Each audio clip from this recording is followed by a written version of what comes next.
Yo, what's up?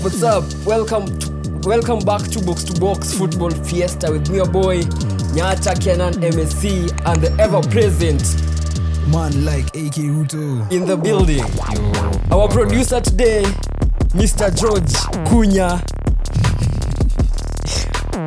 Mbono ja graduate buda. Bado time. I'm still a young lad. Naona shule yenu watu na graduate. Nze watu na celebrate huko nje. I still have about 2 years. But tuko strong. Sasa 27 nakuja graduation yako kama inaenda AFCON. Utachagua tu AFCON. Where's the graduate time ya kuna ball? But si ni July, AFCON inaanza when? Si inaanza August tamu. Yeah. Unacheki uko na time. Basi nitakuja alafu ndio nene. Manze. Anyway, so in today's episode, we are going to cover the FIFA Club World Cup in depth. And we are going to talk about the group stage, the teams that we thought will qualify. Na zikatolewa, shock results, na best player of the group stage. So far, Rutto, who has been your floppest team of the group stage? I think there's only one good answer for that, and that's Atletico Madrid. Really? Yeah. Why? Okay. From a point of view, everyone thought that when we enter a Club World Cup, the European teams are gonna go through easily. Mm-hmm. But they had a hard time against PSG. They were absolutely dominated. Even when they played against Botafogo, I don't think they had a really good performance to warrant them qualifying. And deservedly, Botafogo went through. And it was just a disappointing series from Atletico Madrid. How about you? I think it's a no-brainer. Like, everyone is going for Atletico Madrid. Mm-hmm. But partially, like, before even the tournament started, kila mtu alikuwa nasema, like, Real Madrid were everyone's favorites. Yes. To win the competition. Mm-hmm. But after the group stages, pia wamekuwa kind of disappointed. Yeah. Even after that performance against Salzburg, I watched the game. Yeah. I did the manager had to go back to 3-5-2. Like ile ya kuwa feature, but ilikuwa 3-5-2 juu the defense was made up of Rudiger, Chomeni and Garcia. Yeah. So for me, the Madrid clubs so far have been disappointing, and I sijapenda. I still disagree with the Real one because I still feel they played well. Yeah, but as they started, they were disappointing with the 1-1 draw. Mm-hmm. But as games came on, you're kind of seeing how Xavi Alonso is trying to shape up that team. But yeah. But Madrid is Madrid. Like, they should be, they are in a level where City was about 2 years ago. Like, they are favorites for every competition. Yeah. But right now, after watching the matches, I don't think, some people may believe that they'll win, but kwa hiyo part yenye wako, it's quite hard. They are third after PSG and Bayern. So unaweza ona kwenye nini. Alafu, who was your best performer, like, player from the group stage? Obviously, I'm gonna be quite biased, but I'm not gonna pick an attacker. I think in terms of games he's played, Aït-Nouri has been the best player. Game changer. Mm-hmm. He didn't play the first game, but he had his debut on the second game, I think, against Al Ain. The way he was playing on the left, it looked like he was in that City team for so long. For the first time, you have an out-and-out left back, and I think that really gives Jeremy Doku a lot of freedom when he comes, because it gives Aït-Nouri the chance to now widen the pitch, and then Doku can enter into the middle of the pitch kind of as a 10, as a second striker, and that's where Doku really played against Juventus. Inside forward. Yeah, exactly, as an inside forward. Even that goal he provided for Doku, the way he defensively covers ground, he just looked like the best player throughout these 3 games for City. I have a question for Rutto. Mm-hmm. Yes. With you seeing, there was a time when Pep decided he's going to do this whole thing of the same thing Arteta is doing, where you're playing with 4 big center defenders. Backs. Basically, it's 4 center backs, but then they invert. So, because one of the things is, you guys were getting exposed a lot in set pieces. Mm-hmm. Teams, you dominated the ball so much, teams depended on 2 things, set pieces and counter attacks. Yeah. Because you guys had the ball a lot, so the only way is they contain, and then they get the ball, they attack. When they get a set piece, they're attacking the back post, right? Mm-hmm. That's when you had Kyle Walker and every other small left back. So when you started moving to people like Vardiol and whatever, it becomes, you're not a liability anymore. Do you think this is going to revert to that again? You guys are not going to be great at set pieces again, having Aït-Nouri, someone who's much smaller, coming into the side. But okay, I don't think so necessarily, because that also gives Gvardiol the chance to go as a centre-back partnership with Diaz. So he'll still be predominantly in the team as a set-piece person. But in terms of having like people like Rodri and Reinders in the team, the middle of the pitch will, I feel like we'll have less counter-attacks, we'll be less vulnerable, because remember when Rodri was there, that's where the lines were being broken from, because we didn't have a predominant number 6. So defensively, we were very poor. But having someone like Rodri back into the team, and then we have another player in Rangers who can track back and cover ground. And also, Ait Nouri is also a very quick, fast player. I feel like he can also cover that ground. So I feel like Pep has really rebuilt in a way. He's studied how we were playing last season, and he's tried to fix those loopholes. Yeah. For my player of the group stage, I have to be biased. Real Madrid. No. I have to be biased. Not because we share the name, but he has lit up the competition. He's Man, the like Kenan Yildiz. Nyata Yildiz. Bro, what a player. What's up? I was actually so happy he didn't start against us, because when he came on, he actually changed the game, provided an assist. He's a baller, bro. Like, Very he can much. carry, he can dribble, he's very technical, he can shoot, he can score. So he's an all-rounded player. Yeah. And I think Juve are so lucky to have him. Now, partially, the way they use him is not haibambi. Why not? Like, in a system like that, you need to, like, he needs to have some bit of freedom. Yeah. He's such a player that mwenye unaweza mwachia like freedom kama KDB, he can have an impact On a game. kwa game anytime. Yeah. So such player hafai kuwa tied down to tracking back, defending and all that. Yeah. Well, he can when he wants to, but he needs that bit of freedom because he can use either foot. He can score from anywhere, he can dribble, he can do anything he wants. True. Yeah, so for me, he's so far my player of the tournament. I'll still give an honorable mention to Jude Bellingham in terms of how Xavi Alonso is utilizing him in the middle of the park. And Adagula. Yeah. I think Jude Bellingham, the game against Salzburg and the one before, he was a very top performer for Real Madrid. And The one he scored was Pachuca. yeah, he scored against Pachuca. Yeah. This second one, he gave out a beautiful assist to Vinicius coming from, I think, a counter-attack. Yeah. And the amount of ground he still covers, with the way people have been labeling him, like, remember from his debut season when he was playing almost as a number 9. English McTominay. Yeah, an English McTominay. And to now how he's transitioned to now being that kind of number 10 and 8 in that Real Madrid team where he covers the most ground. He's the one starting attacks with Gula. He's really played very well. He's impressed me. My other mention will be none other than the GOAT, Messi. Oh, Bro, he has single-handedly took Inter Inter Miami. Miami to the round of 16. Funny thing is they're the only American team in the round of 16. Yeah. All the others were eliminated. Like, he has single-handed. Like, bila yeye hawangekuwa kwenye wako. Most definitely. So, if by miraculously the win was Inter Miami in the round of 16, bro, What are you saying? atashinda Ballon d'Or. What are you saying? What is Atashinda he Ballon saying? d'Or. So, what candidate. was your favorite game? My favorite game was definitely 5-2 City Juventus. I mean, people's reactions after that game was City are back because... Are you though? Okay, I don't think we're back, but I just feel like this was the City that was there. Siogope. Usitiens. See in a tense, when people say that we had fallen off, I just felt like it was due to injuries and also the players we didn't have because we had an old squad, people are aging, and also the amount of injuries we had. But right now, we have rejuvenated players, new players coming in, and also the backroom staff. Yeah, technical bench. Now, Pep has more people to give him more ideas. Yeah. And with the way Pep is now... I don't think Pep is taking this only as a tournament. He's also taking it as a pre-season. Yeah. For the past 3 games, he's used 3 different lineups. And in all those games, he's testing how he can utilize all his players in a system.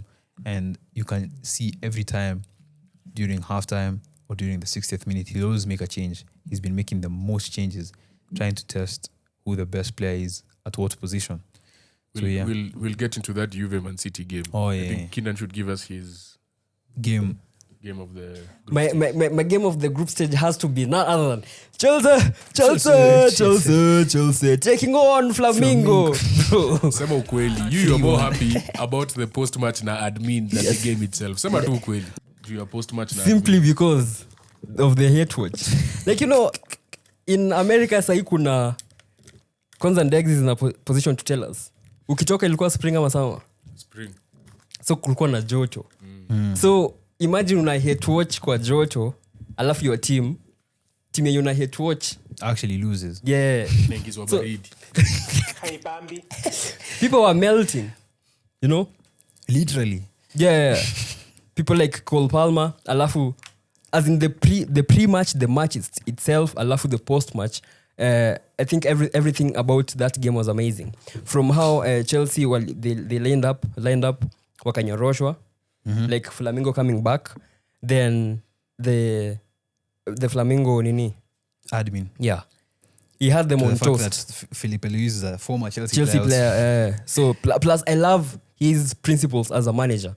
He's a very good manager. I see him in the Premier League. You see him in the Premier League in a few years. Actually, he'll come to City. After Pep leaves. Yeah. Si Pep anaenda next season. He has a 1-year option. Really? Yeah. Okay, so let's go to Matchday 3 fixtures. We'll cover some games, the games that zenye zilikuwa determinants wa who qualifies to round of 16. And there's no other way to start other than Juve versus Man City. City in 5. City won 5-2. 5-2. By the help of Kalulu's own goal. By the help of Ryan Itnouri's masterclass. Kalulu's own goal.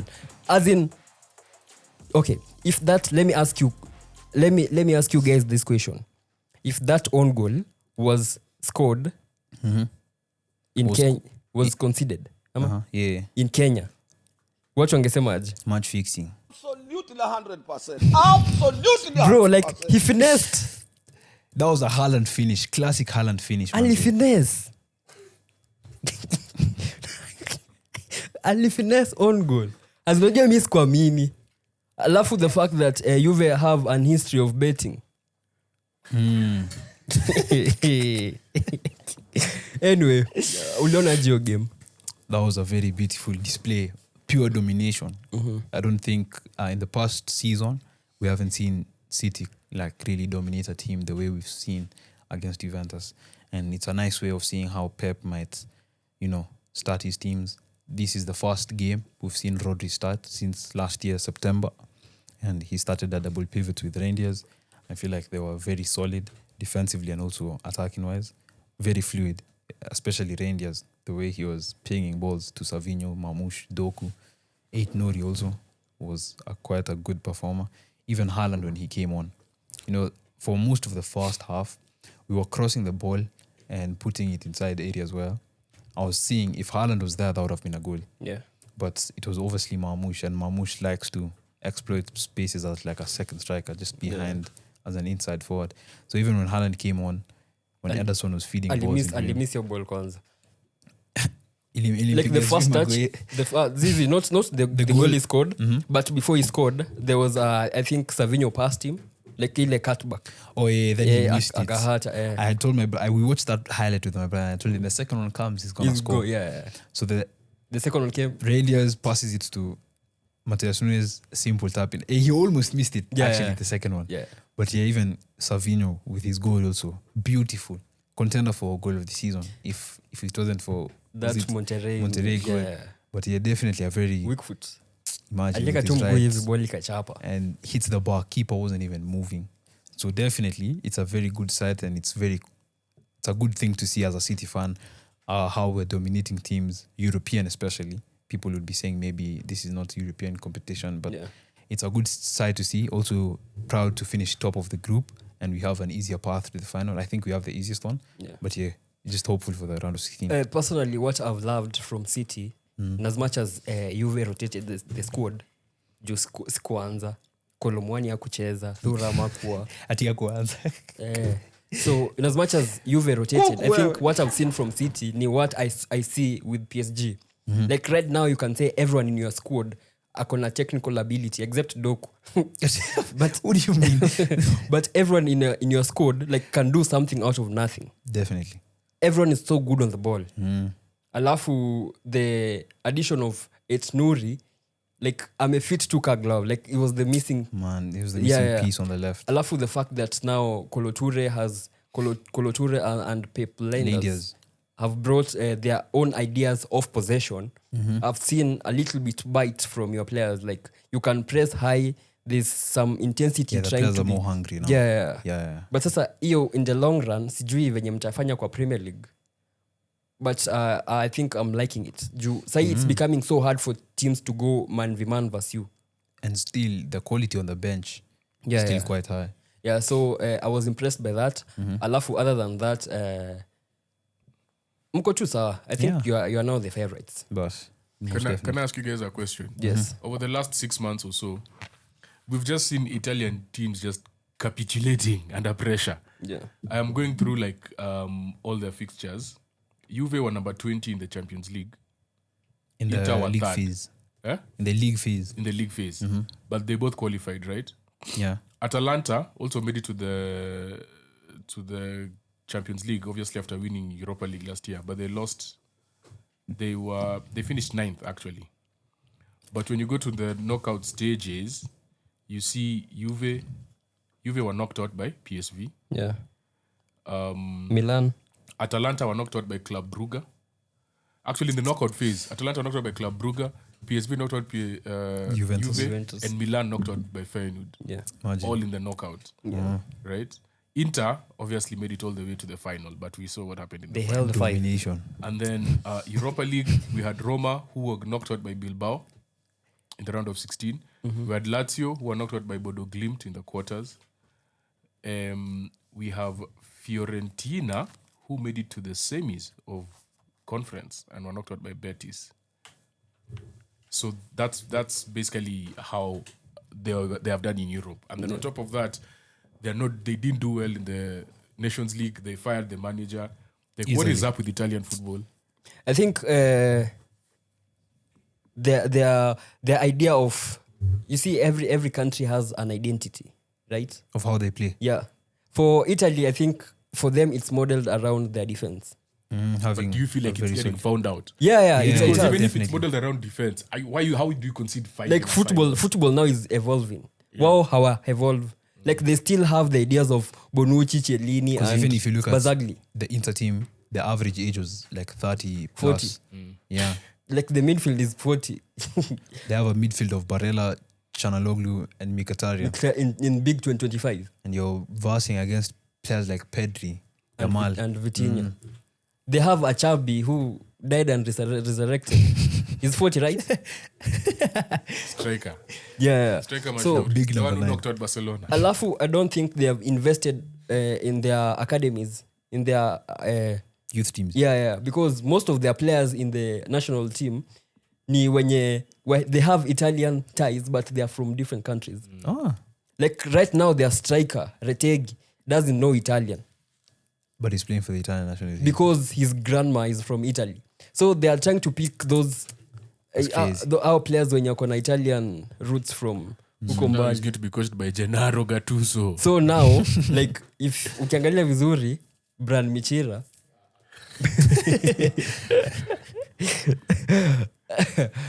Brand Michira anatoka Italy. Anyway, Shut up. the second game we had Salzburg holding 3 to Against Madrid Real Madrid. in Alonso's third game. So the argument, the first 2 games were like Madrid looked shaky. They looked vulnerable for Defensively. Yeah. Alafu everyone was asking why is Alonso anatoka kwa principle, like kwa formation yake, what he knows best, to try to accommodate the players he has. So in this game he said, I'll try what I know. won't show you, but there will be signs. Yeah, But it was quite impressive. yeah, Not gonna lie. they won convincingly. Rather, we won convincingly. We have the best right back in the world. Trent Alexander-Arnold. Yeah, we have Valverde. who has been, he's now the engine of the team, can play anywhere. But now, one thing I've noticed is he's giving the keys to Arda Güler. He's trusting him more than how Because Ancelotti was. That boy is a talent. I think now even Endrick thinks he stands a chance. The only person who I think now it's time to call it quits and come to United is Rodrigo. Yeah, I knew. Come to United though. See, you guys are signing Mbeumo. As an end Arsenal. Like, the Bengali kid. Nani and Arsenal? Rodrigo Goesh. The Bengali kid jana ndio aliona yenyewe hapa. I can't fit in. Yeah, plus after the manager copied word by word what Amorim said. We're going through a storm. Yeah. Expect bad days. We will suffer. Yesterday he said he needs 11 players to defend, including Mbappe and Vini and Bellingham. That's one thing that Ancelotti was not doing. Yeah. He was saying he needs Mbappe and Vini at the top of the pitch. But him yake ilikuwa more of vibes like ni kama man manage like Fergie and Fergie and United. Yeah. Fergie told everyone like pass to Van Persie. No mwachie ball. So like there are those players who you believe can do something. Give them the keys. Yeah. But the tactical setup was good. Yeah. I feel like the way you stretch the pitch with Garcia and Trent, and also making Vinicius as a inside forward with Bellingham, it allowed him now to go 1v1 with his centre back instead of him stretching the pitch. Actually playing between the lines, between the centre back and the the full back. And you know Vinicius coming at you 1v1, you're dead. Unahepa. Yeah. So he got a goal, got a beautiful assist for Valverde. So quite a convincing performance from them. And the quality even they have, Mbappe even didn't play that game. Yeah, he's coming back though. You just know. But the one thing I quite noticed about the game, Salzburg had their chances to press onto them. I feel like Güler needs like defensive cover because Bellingham now is playing up front. It only leaves Tchouaméni to help. Yeah. And Valverde to help in the middle of the pitch. And that's where I think Salzburg were trying to exploit, but it didn't quite work. But, stepping stones for Xavi Alonso, we'll see. I also think Salzburg respected Madrid more than they respect themselves. So, what do you mean by that? As in, unaenda kucheza na City, just go and play your game. Yeah. Acha kucheza na City, Juni City. Like the way Wydad did. Like they played their game. And so I think Salzburg were tense. Yeah. And they lost. Yeah, so the next game we had Benfica taking on Bayern Munich, and I was annoyed. This guy wanted Chelsea on the other side of the bracket. I wanted Chelsea to face Bayern so bad, and if they had a chance to win, they will have faced PSG in the next round. Yeah, but sometimes what we want in life doesn't happen. Yeah. So Benfica started well. Pavlidis, I think, scored. Yeah. Alafu Bayern now tried to come back, but now the line was being led by none other than Leroy Sané. Yeah. He's on his way to Turkey. As in ako chini. I think he missed 2 1v1s. Yeah. Clear as day. As in, I think alikuwa anacheza nikaa hataki. Yeah, it's like he just knows he's not gonna be here. Bayern fans were saying Mane was right. They never respected what Mane did, but he was right. When he punched, was it at the Etihad? yeah, after that City game. But now it begs the question: does Bayern now rely on Olise and Kane? Like when you nullify the three, is Bayern actually beatable without them three? I think because now Musiala is injured. Yeah, he may be out for the competition. Yeah. Now the only people you might rely on is Kane and Olise. Yeah. Mm-hmm. That's why they have to sign Rashford or Anthony. Anthony, no. We all know how Anthony can perform against English teams. Anthony's the GOAT, bro. He was faced against Chelsea, and we all know the performance he put. Jet lag. Traveling from Spain to Poland, so. But I think that gives hope for other teams that Bayern is beatable. Yeah. Think what are they facing? In the round of 16. Flamengo. We will talk about it. Yeah. So for me, I was annoyed that Bayern had more than 30 shots. They scored one, but it was ruled offside. Disappointing. But what a goal. As in, maboka hizo ndio zinaniboingi. What was Harry Kane doing there? Si utokange tu hiyo nini. When Nani scored Kimmich, he's also a good player. Alafu yeah. Alafu now they are using nani in right back. Who? Sasha Boy. But you didn't hear what the coach said. I think you can read what The he City said. legend. I think our first half wasn't good at all with the pitch and the heat. I just fear that this wouldn't be as fluid as normal. But Munich, Vincent Kompany told DAZN, it's football. You have to take your chances. And if you don't take your chances, you'll get punished. True. You'll pay the price. 100%, and he did. Yeah. Like I just realized that the other day that it's called DAZN and not Dazni. You know, I've been hearing you say DAZN many times. This one doesn't. The zone. It's the zone. Yeah. It's the zone, but they just It's like the zone. Yeah. Oh, that's crazy. Yes, I always thought it was the zone. This msee ni kama Trent alikuwa na Fluent Spanish. alikuwa nasikia kina nani wakiongea Spanish but ananyamaza. Mimi wacha niwaambie. Nipatieni few weeks, a few months. Pia mimi nitakuwa trend. Utaanza Pata hapo interview Spain. Interview watu in Spanish. anataka kujua kikisi. But actually I saw players walikuwa dressing room. Nimeona hizo clips kadhaa. Players wa teams mingi first half hawakwangi kwa field juu ya joto. Yeah, some clips have been doing rounds about players staying in the dressing room until second half. Juu ya heat. Because the heat is too much. Then in other states like where Mbwemo is, mvua ni mingi hadi game inakuwa postponed. Mbwemo which state? I think ako New York. Deep state. Mbwemo ako New York kama. Si wewe ndo unamfuata jona kuja timu. Yeah. Tunafaa kuuliza. Like El Kanjiru. I'm talking about El Kanjiru. He's traveling, but he landed in New York. Yeah. I'm talking about El Kanjiru. He went to watch on Chelsea alafu Chelsea won. He was annoyed. What? So yeah, hizo nini hiyo heat plus nini grass wanasema hazina maji. Yeah. So it's so like this is a competition made for United. Chaos too. So many excuses. Hakukuwa na fans. Game ilikuwa saa 7, tulikuwa na njaa. Ball. Nini grass ina maji, the ball. Hiyo ni Ateta. Yeah. Anyway, then we had PSG taking on Seattle Sounders. Like I expected them to whip them a good one. Convincing 2-0 win. Like it wasn't convincing. As in, I couldn't bamba. No, see, they were just settling, you know. Lakini they know how to touch game. True. Like I'd rather lose 10-0 the way Auckland did than lose 2-0 the way Seattle did. I'm seeing that. Hawakuwa naona game. Like they were chasing shadows in midfield.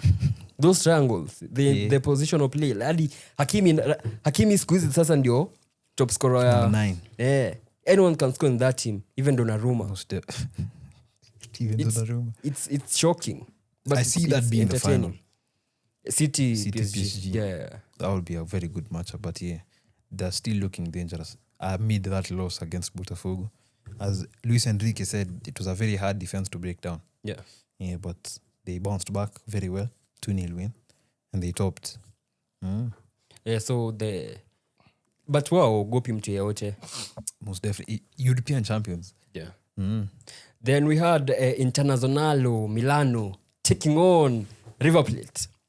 Bro, like I've been underrating Chivu, but that guy is a manager. The Inter manager. Umse ni beast. How did he play? Like he's so good. Like they even signed Luis Enrique from Marseille. Yeah, it was from Marseille. Alafu they have some new signings. Right now he's banking on these kids, like not the way Inzaghi wanted the oldies. The old ones. Yeah. They are playing well. Yeah, they the just don't youngsters. take their chances. Alafu I'm not convinced yet na this Lautaro Martinez guy. Not yet. You don't think he's a top striker? Yeah, he's not top. Yeah, ni kama ako same level na Tegesi. Wow. Lautaro. Yeah, Argentinian Tegesi. But they are playing well, but my highlight of that game was Acuna On the wrestling. taking on Dumfries. Unajua, like this is the true definition of hating is a long-term investment. Unajua hating ilianza lini? Ilianza 2022 World World Cup Cup, after yeah. they eliminated Netherlands. Yeah. But by the way, walikuwa naambiana, by the way, let's go to the tunnel where there are no cameras. Yeah, tugongane. Dumfries was so serious. But River Plate players know that Dumfries was going to break Akunya. That's why they held him. Sindio. Bro, Dumfries mtu hadi akipewa play of the match a smile. That's not a guy who's supposed to. I feel like Akunya ni yule mse mwenye anasema nishikilie nisigonge huyo mzee. Ndagongo mse. Kuna bahati umeshikilia. Naende angegongwa.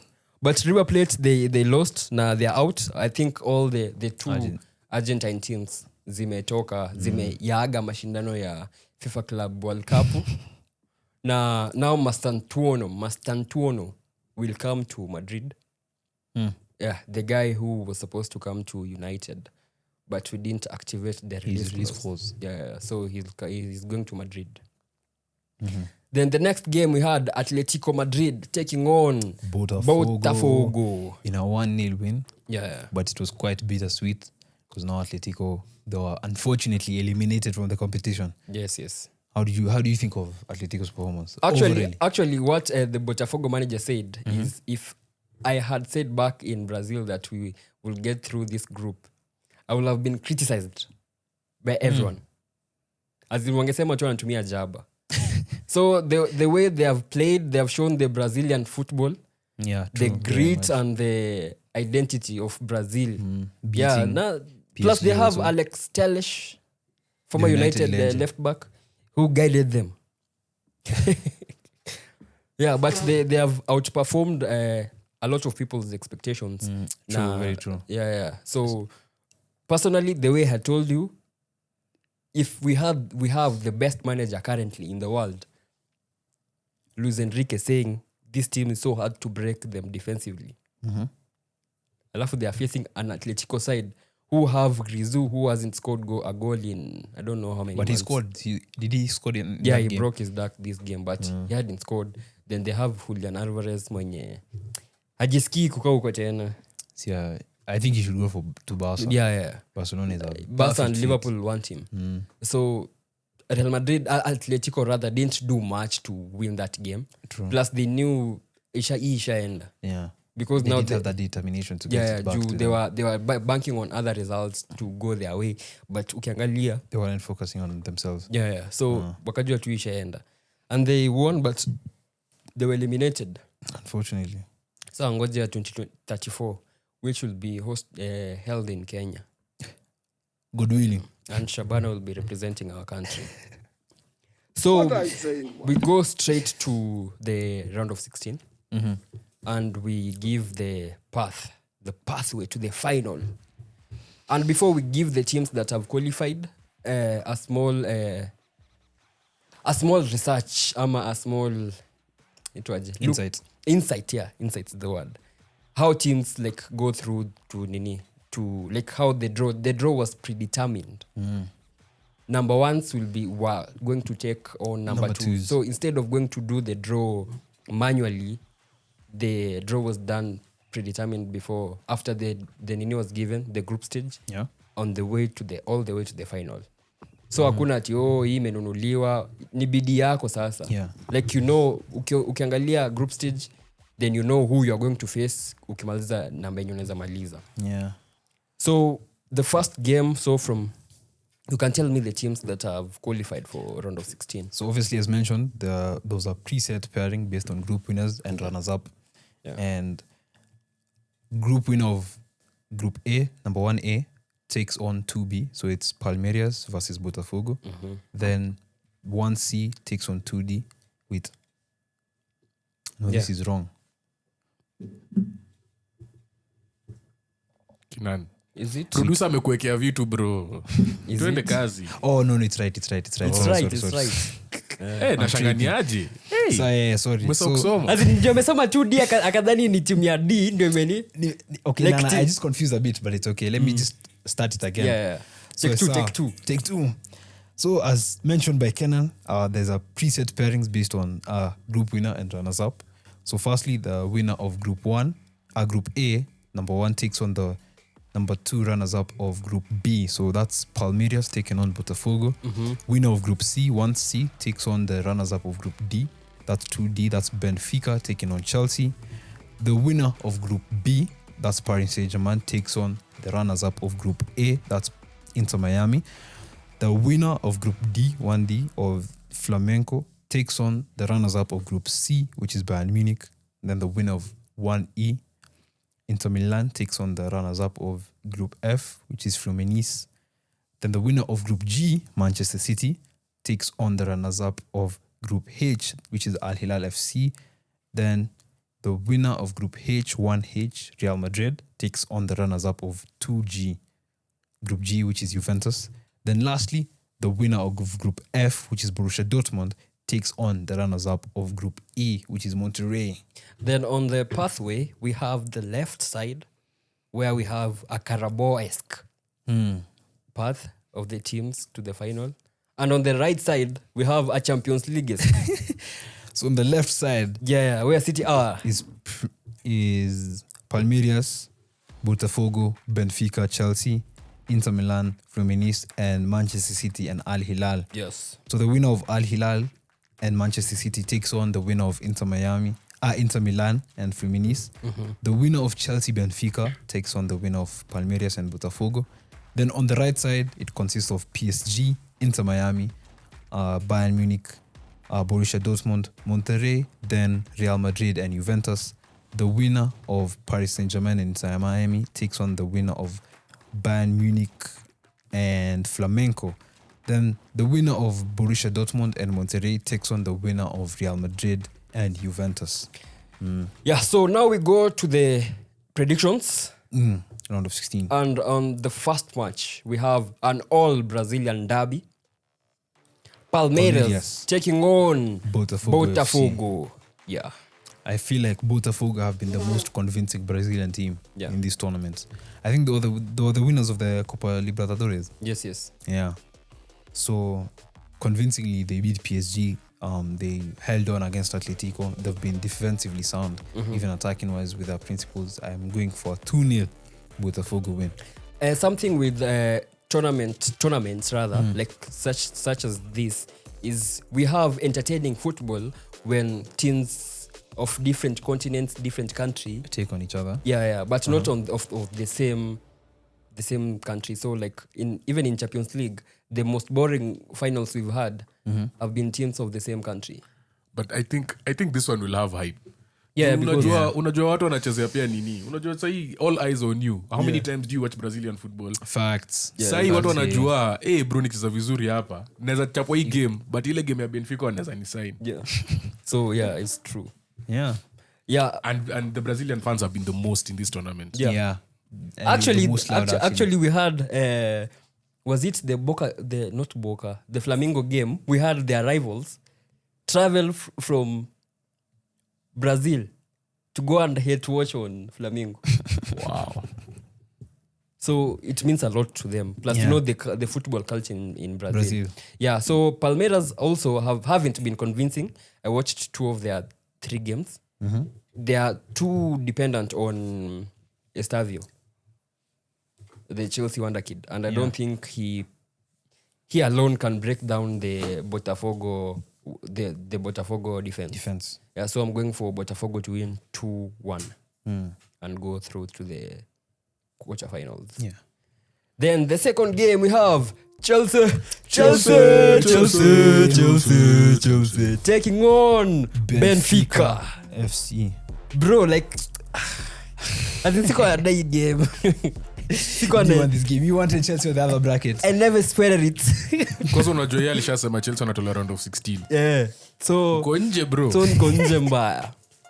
Yeah, Chelsea have quality over Benfica. True. And I don't see how, unless Enzo messes up the squad or definitely Jackson comes on and gets another red card, I don't see how Benfica will beat I think he's still banned for this game. Sasa si mtu mwingine apate red card. I don't see how Benfica will beat Chelsea. So is this Enzo's first game against his former team? Yeah. Actually, it is. Now he'll want to score. But that's a nice insight. That's going to be crazy. And he kisses the badge. At your celebrate. I think the only way Chelsea loses game is if Enzo Definitely, overthinks. the lineup. Enzo, the coach, to depend on the line. overthinks. Yeah. Because the new number 10 is coming to cook. Who? Si Palma. Oh, alipewa number 10. Says, Naneli Yes, Nyang'ani. alipewa number 10. Mudrik Manze Mudrik by the way amesaulika jo. Amesaulika. He's about to get a Ako 2-year sawa. ban. 4 year. It's going to be 4. Yeah, but he has 8-year security contract. So ako set. Okay, true by the way. So yako sawa. Mimi sasa niko yeye narudi Ukraine niende war. Ningoje 2030. He was told he can't be close to the team during his cabal. Yeah, you can't Then be he close. flew. See, he flew and was chilling with the fans Yeah, you can't be close to in the any. Europa Conference League. You can't be close to. He Yeah, wasn't stands. even given a medal. He was in the stands. He was supposed to be close to the team. Ufe hata He kuingia flew by dressing room. himself, went and sat with the fans. Ndio maana nimesema rudi tu Ukraine akuwe tattoo artist ama aingie army. Yeah, so I'm going for Chelsea to win 3-1. I'm going for Chelsea to win 4-1. Di Maria and Pavlidis will cause them problems, but I think Also the City legend pia. It's not enough. Otamendi. Yeah, Otamendi. I don't think it'll be enough for them to. And fun fact, I think Benfica have never beaten Chelsea in their history. Yeah. Plus the last time they beat Chelsea, they played Chelsea. Actually, when Chelsea beat them to win the Europa League, Yeah. they had a certain right back who right now is the coach of Manchester United. Ruben Amorim. Man like Amorim. Sielewi mbona kila saa si urudi kwa United Amorim. Sielewi bado. As in United, bro. You're You're keeping big. them big. They're not that big now. Yeah, bro, we are big. We are big. So, Champions League, the next game, Champions League semi-finalists. Actually, finalists. Yeah. Sorry. Internazionale Milano will be taking on Fluminense. Yeah. Also them, they haven't been really that convincing in terms of Inter, but I don't think Fluminense have a chance. I think Inter will still be too much for them. Yeah. The way I've watched Inter, I think tactically they are convincing. They can play well. If only they can take their chances, I see them beating Fluminense a good one. A cool 2-1, 2-0. I'll go for 3-2. I'm going for Inter to win. Same, Inter to win 3-2. Inter to win. Yeah. Yeah. Okay. You think Fluminense is going to have a chance? No. I was just confirming. Okay, the next game we have Joe Cancelo derby. Manchester City taking on Al Hilal. João future. Cancelo. Yeah. The current holders of the Club World Cup. Yeah. Man, they're taking on Al Hilal. The clear favorites. Yeah. Man, this is a battering. The clear favorites taking on Man City. But yeah, after that Juventus game, You're so confident. I'm very confident coming into this game. May I go with a 4-0 City win. 4-0. I think I don't know why Mitrovic isn't playing. Even the last game he was benched. Sijamuona kwa lineup, but I'm not convinced with Leonardo, their striker. But if you take Aldasari, the two Aldasaris out of that squad, it's a European squad. So it's like City playing an Italian side. Signing group stage at Champions League. Juu the keeper wao ni Bonu, then Koulibaly, João Neves. Bono alishika nani pena? Valverde. You have João Neves, then you have Cancelo, you have Renan Lodi, Milinkovic-Savic, you have Malcolm, you have Leonardo. So it's a European team, and I don't think it will be a walk in the park. Yeah. As City fans think. Malcolm never played in Europe, bro. He played for Barcelona. That was not playing. He played for Bordeaux. Okay, maybe that's why. The Barcelona doesn't never count. played. Yeah, alikuwa kwa vibes. He played for Zenit before Russia. Yeah, St. Petersburg. Before Russia itoke Europe. You're a walking encyclopedia of football. Bana. Yeah, so he cooks. Yeah? Hana job. When he ank. Ama ni hiyo injury yake ya mkono. Vile amesema Niko na knock. So kuna But time. I'm back to the grass. Nyata Kenan Lilies. Yeah, so I think it will be a good match, but City will overpower them. A cool 3-1 to City. Yeah. Then we have European champions Paris Saint-Germain taking on The favorites. the Lionel Messi team. Inter Miami. Inter Luis Miami. Suarez. The Lionel Messi derby. Messi taking on his former team. Jordi Yeah. Alba. Man. Busquets. I think at some point when you get old, your name is just your name. You're not that same old guy. Yeah. Like, I told you guys I've not watched any of this tournament. Have but you watched I Suarez? watched like 10 minutes of, yes, there was that moment where he scored. But what is he doing the rest of the game? Wow. Not scoring. Like that's the what way it he is. moves. Just looks old. The way he moves. As in, this is the thing about legacies. Sometimes just retire so to remember you for who you are. You know, there's a team they bought. Who you are. Wakaita LMS. Team, yeah? There's a team they bought, like uko Uruguay. Yeah, second division. Wakaiita jina fulani. Acha tuangalie. Luis Suarez Messi, LMS. Even though vile inaitwa? LSM. Yeah, check it out. We need to check there. The team that Messi and Suarez bought, LSM. Deportivo LSM Yeah. have co-founded a new Uruguayan soccer club Yes. that will compete in the 4th division. Yeah. They want to pull a Nini. They want to pull a Ryan Reynolds. Yes. Alafu wa qualify ati kutoka huko hadi Premier League ya huko Uruguay. Wakifika division 2 Suarez anaenda kuwachezea. Ndura and Reynolds is on the rise. With Wrexham. Yeah. So I don't see how Inter Miami are even going to score. It's more entertaining talking about LSM. The only tactic to get free kicks. This game. And they just get fouls at the edge of the box. Who's that guy who scored the goal in that game? The one that won 2-0. 2-1. 2-1 against Porto. I don't Yeah, remember. the guy who scored the first goal. He's go so good. I'm guessing he's a kid. Yeah, he's a kid. Youngster. Plus, I think he's an Inter Miami graduate. He's so good. He's the kid who wanted a picture with Messi and now they're playing together. There's a That story is behind wild. it. Wow. Yeah. So I think they are going to lose Definitely. 4-0. Hey, 4-0. Yeah. Like not hawata lose ile Why not ati 5? hawata lose ile ati they lost. Hata bola hawatashika. Timu pekee Messi atakuwa anashika ball timu yenye anaanza. You don't see him taking on Nuno Mendes. Mtu anaitwa Telasco Segovia from Venezuela, 22-year-old. Yeah. Number 8. He's a beast. Baller. He's a baller. So I'm going for PSG to win 4-0. I'm going for 5-0. Yeah. Then we have German champions. Bayern Munich taking on Flamengo from Brazil. 4th Brazilian team. Yeah. In the They round of topped 16. their group. They topped. The admin's already cooking.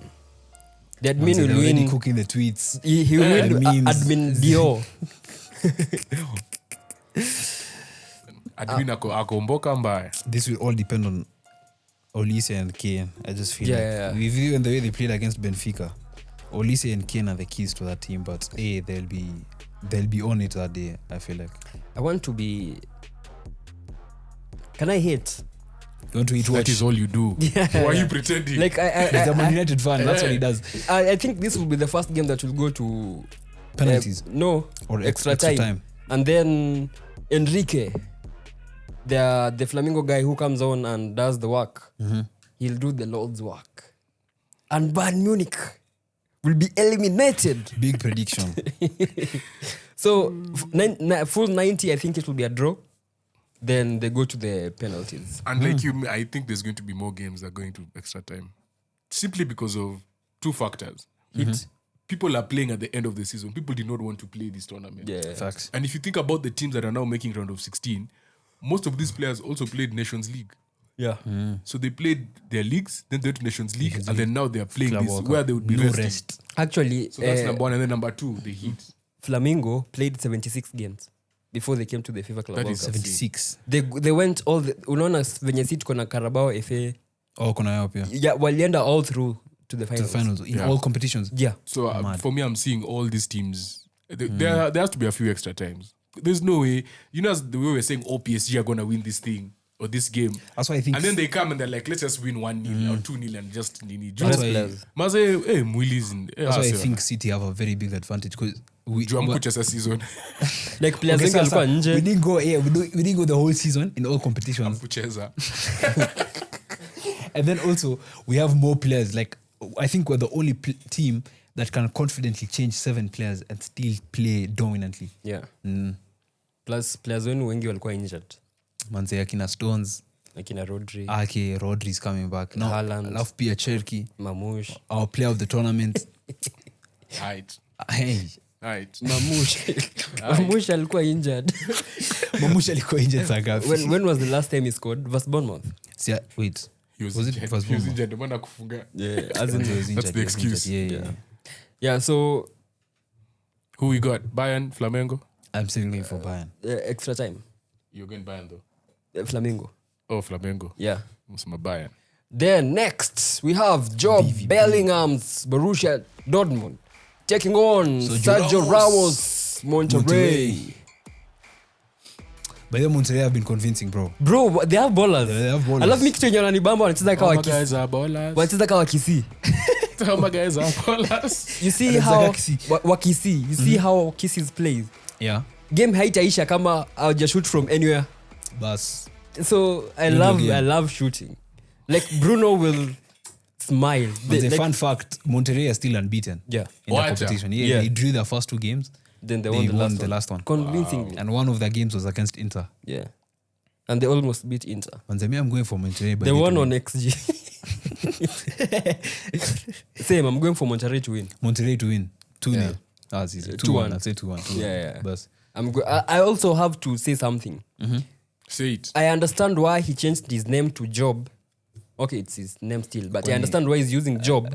But bro, that because guy's a baller. This is Job. Akumboka. This is Job. That guy's a baller, bro. Facts. Like he's not riding on his brother's name. Manze, he's He's building so his own good. legacy. He's better than Jude. Hey. Pumela mbali, Joe. Pumela mbali. But he's a good player. I think he made a right move. In 2 years, anakuja Chelsea na 116 million to replace Enzo.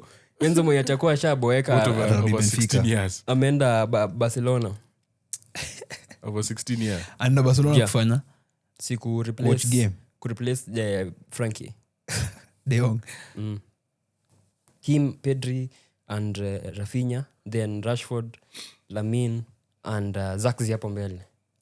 Bana. Where are you always coming back to? United player. Anyway, Monterrey is going to win for me. 2-1. The next we have Hala Madrid. Los Blancos. Taking on Juventus. I think this is the game of the round. Yeah. I'm not falling for that again. Last time you told me last week that game of the round was Man City versus Juventus. Ilikuwa game of the round lakini. It was a fun game to watch. Yeah. 5-2 unachapwaji 5-2. Sindio maana ilikuwa game of the round. Game of the round, exactly. Commentators cast. Hiyo ni FIFA. That's a kissy cast right there. Like ukichezanga FIFA career. Wanasemanga next who you are facing. Alafu huyu mwingine inakuanga nani na nani? Ama commentators. I didn't miss out. Silly Dixon. Au commentators wanasemanga hii next game itakuwa entertaining. Alafu mwingine amcorrect ati the commentators cast. Stuart Robson and Derek Ray. Derek Ray, yeah. Martin Tyler and Alan Smith. Yeah. Oh yeah, Martin Tyler anakuanga na Alan Smith. Martin Tyler anakuanga amechoka. Mbona si retire? Manze ameka sana. By the City Juve ilikuwa commentator. Aki. Mimi napendanga huyo wa nini? Napendanga huyo wa TNT Sports. Wa Germany. Yupi? Wa Germany. Germany. Yule wa Germany, umesema Musiala, Zane. Oh, like, Zane. Really? Olise. With that being said, Real versus Juve, we're here to do a prediction, guys. Oh, sorry. Who are we seeing? After we said Italian teams are faring well like Real to win. Yeah. It will be heartbreaking for Yildiz. Uyo. Sioni. Si wa Germany. Derek Ray. What did Derek Ray? Si wa Germany. So umseme. Yes, nimesema. Umeaknikani msemingine. Sana than brother Peter Drury. Anyway, yeah. So Real to win 2-1. I think any team that has Colomwani as the striker, when you're playing for something, you're bound to fail. Yeah, Kolomwani only scores when it doesn't make sense. Game iko 6-0, nafunga bao ya 7. I'll go for Real to win 3-2, but they'll win after extra time. Yeah. Extra time. After full time will be 2-2. Then extra time Real will finish it off. I think Real tutashinda normal 90 because of quality. Yeah. So I have one question to ask you guys. A certain club in North London, the Arsenal. The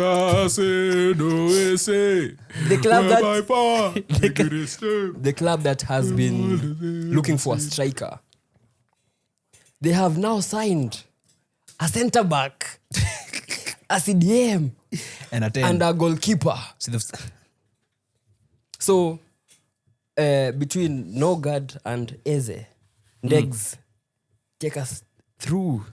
Nogard is coming. Yeah. That one is almost confirmed. It's confirmed, I think. 9 million pounds is a great deal. A bargain, but I think the only reason why Arsenal is not announcing any of these deals is they want all of them to fall into the next financial year. Yeah. So they'll come after 1st July. Yeah. Most teams are doing that now. Yeah, even they United. want all of them to fall after 1st That's why we haven't. Yeah, even you guys are not going to announce until 1st of July. Yeah. Liverpool literally haven't bought anyone. So they'd rather buy now than 1st of July comes. No, they hadn't bought in the last they didn't buy last season. Yeah. So they'd rather let it fall in this. So even these guys, that's why they bought in January and now. But them, they might be banned. They never banned. They might get a transfer ban. A transfer ban, but we've already bought Cherokee, so it was sorted. So that's why you're trying to spread this one and then next one. If a ban comes, then you're good. But the ban can come when you're not buying. The people who bribed UEFA, you want them to be banned? We bribe you. We you want guys the court case. Because the thing is, if you think about it, these guys, even if let's say they spend even 300 million and they go over the PSR rules. If they're banned, it means they're not going to spend for 2 years. Yeah. So that 300 million they spend this year is going to be spent over 3 years. Yeah. It's going to be 100. So it's still the same thing. Yeah. So they rather spend now. Yeah, wajanja sana. Hoping even if it comes, if not, then you know how to move forward. Anyway, let's not talk about cheating. Point is, back to Arsenal. I'm liking how the team is coming along. Liking? Yes. I'm liking because you cannot. The thing is, everyone knows we need a striker. Okay. That one everyone knows. Even Tegisi knows. But Arteta is building places where he thinks that we have issues. So one of the biggest issues we had, like remember the the PSG game when Merino got tired and then he was tackling people at the back and then got a red card. Yeah, when he got a red card against Liverpool. Not Liverpool. Even Liverpool. Yeah, he was tired. That was one issue we had. Yeah. We did not have a destroyer in midfield. Yeah. That one has been addressed. Something no one is talking about is being addressed. You are talking about it now. I'm talking about it, but people are not talking about it. Yeah. Everyone is striker. Tuingie kwa agenda. Our subs centre back has been announced that we are going for that kid, Mosquera. 20-year-old. Umemwona? I actually thought ni Mosquera yule wa Wolves. I also thought it was him. Honestly, I thought it was him. So when they said under 21 Spanish international, I'm like, what? Who's this? Spanish? Yeah. So he's addressing points which we didn't even know. Because now when you make the signing, that's how you know that a manager has seen something. Right? Yeah.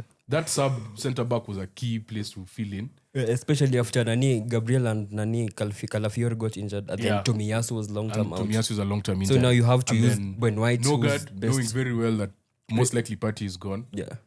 Zubimendi, who we have signed 6 times since January. You know the song that Partey posted after you confirmed Zu. No. Norgard. Hakuna Matata. He posted it. Yeah, check on his IG. So there's that. And then now the thing that excited me the most is today I wake up and see that Eberechi Eze has been added to the list of left. And I was like, you know what? If we don't sign a striker, we get Eze. Go for him. I won't be too mad. As in, honestly, won't be mad. From a football fan point of view, I'd rather my team signs Eze than Rodrigo. Because Eze can play as a left winger, 8, 10, and a false 9. Even as an 8. Yeah. You can do whatever. He can play anywhere. But for Rodrigo, it's just a left winger.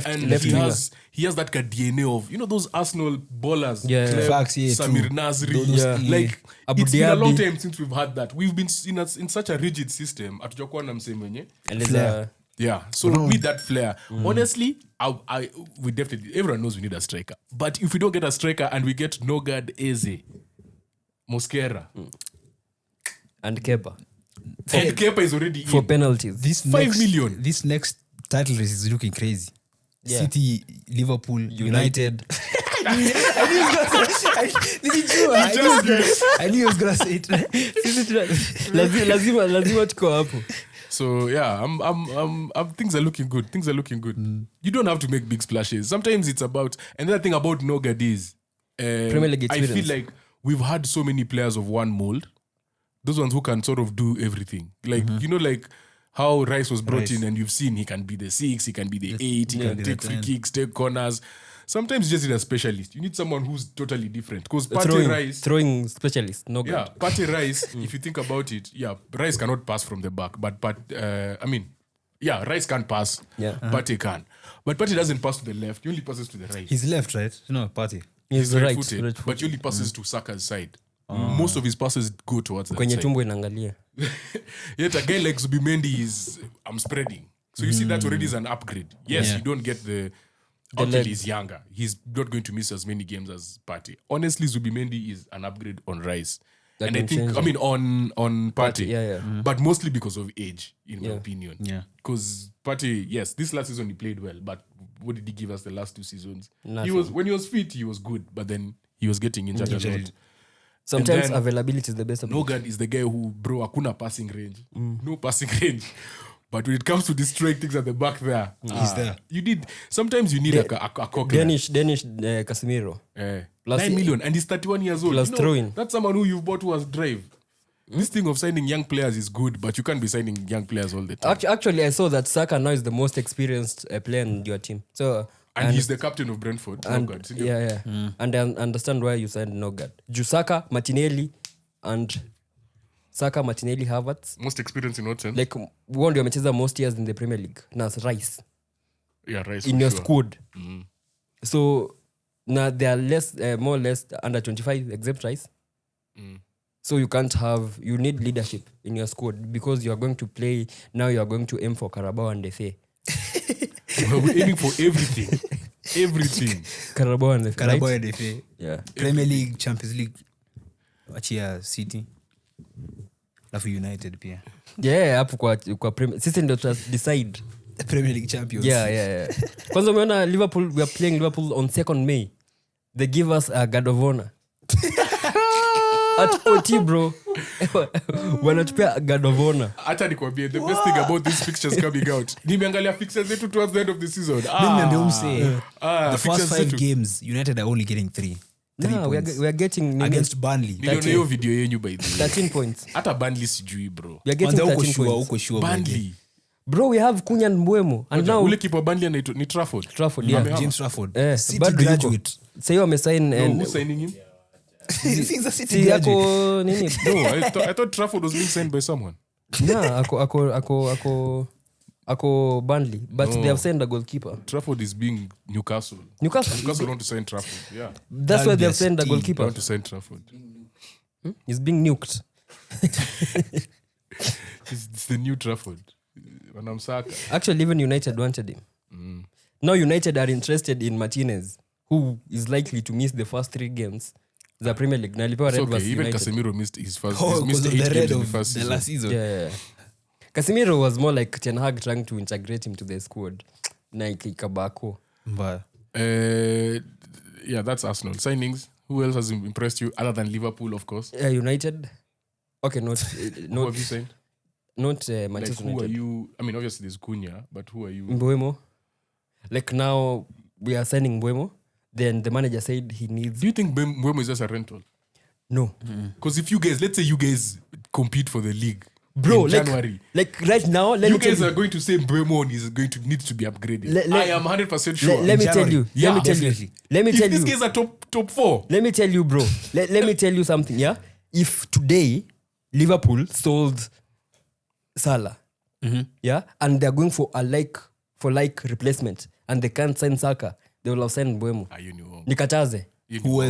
else? Who else can they should have been in sign? the They would market? have gone for like Kvara. Shut up. In Kvara my is not a right wing. Like doesn't for need like to be right. He can play. He can He play. doesn't need but to be right. but he You get can't someone have on the left. he can't Who have is the not out like Salah. he can't have the Mbeumo.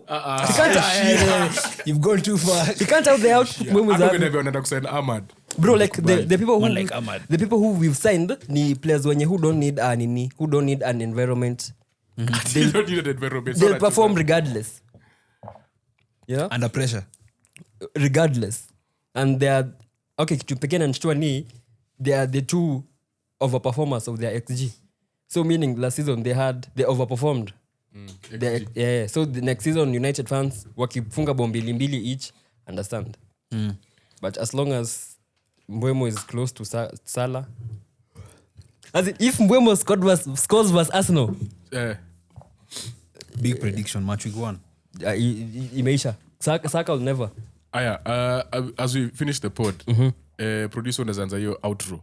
I have a question to ask you guys. Yes. Do you guys know the top 10 of most distance covered in 24-25 in the Premier League? What? Top 10? Top 10 players. Most distance covered. Yeah. I will give you what the top 10 is. Tell me if you're surprised by anyone. Number 10, Bruno G. Not surprised. Not surprising. Number 9, Yuri Tillemans. Not surprised. Not surprising. Number 8, Morgan Rogers. That's surprising. Number 7, Marcus Tavernier. He Yeah, was that's not injured. surprising. He was injured the whole season. Number 6, Enzo Fernandez. It's surprising. Number 5, Alexis McAllister. Not surprising. That's not surprising. Number 4, Dominic Soboslai. So Bosley. Yes. Most Makes distance sense. covered. Yes. Yeah. Number 3, Manchester City player Bernardo Silva. That's not surprising yet. Number True. 2, Southampton player who? Keloko Peters? Flynn Downs. And number 1, Bruno captain Fernandes. of Brentford. This guy Christian Nogard. Really? Yes. most distance covered at his age. Imagine. Like, share, subscribe, wase. Yo. Make sure you like, share. Make sure they share. Wait, Jidako IG. IG AK.Tuto and TikTok AK.Tuto_. Make sure you like, subscribe, and share. Hiyo jeusi kina nyata, ni kina na behata. Yildiz. Very confused.